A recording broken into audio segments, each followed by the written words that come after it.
सूर्यकवचस्तोत्रम्। शाम्ब शाम्ब महाबाहो शृणु मे कवचं शुभं। त्रैलोकमङ्गलं नाम कवचं परमाद्भुतं। यज्ञात्वा मन्त्रवित् सम्यक् फलं प्राप्नोति निश्चितं। यद्धृत्वा च महादेवो गणानामधिपो भवत्। पठनात् धारणात् विष्णु सर्वेषां पालकः सदा। एवमिन्द्रादयः सर्वे सर्वैश्वर्यमवाप्नुयुः। कवचस्य ऋष ब्रह्मा छन्दोनुष्टुप्-उदाहृतः। श्रीसूर्यो देवता चात्र सर्वदेव नमस्कृतः। यस आरोग्यमोक्षेषु विनियोगः प्रकीर्तितः। प्रणमो मे शिरः पातो घृणिर्मे पातु बालकम्। सूर्यो व्यानयनद्वन्द्वमादित्यः कर्णयुग्मकाम्। अष्टाक्षरो महामन्त्र सर्वाभीष्टफलप्रदः।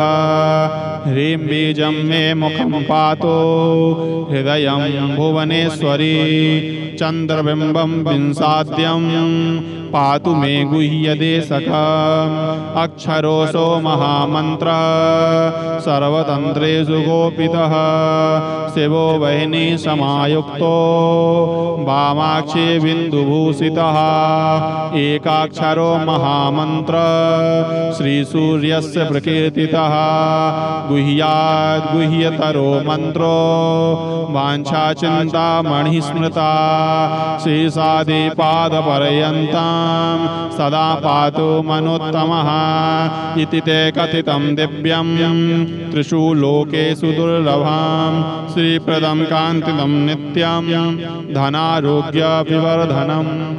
कुष्ठादिरोगशमनं महाव्याधिविनाशनं।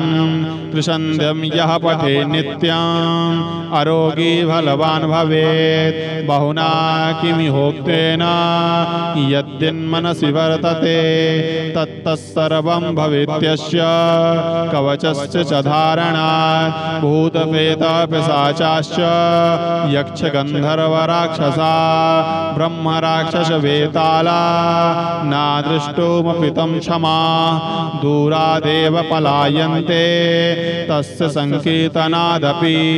भूर्जपत्रे समालिख्य रोचनागरकुङ्कुमैः। रविवारे च संक्रान्त्यां सप्तम्यां च विशेषतः।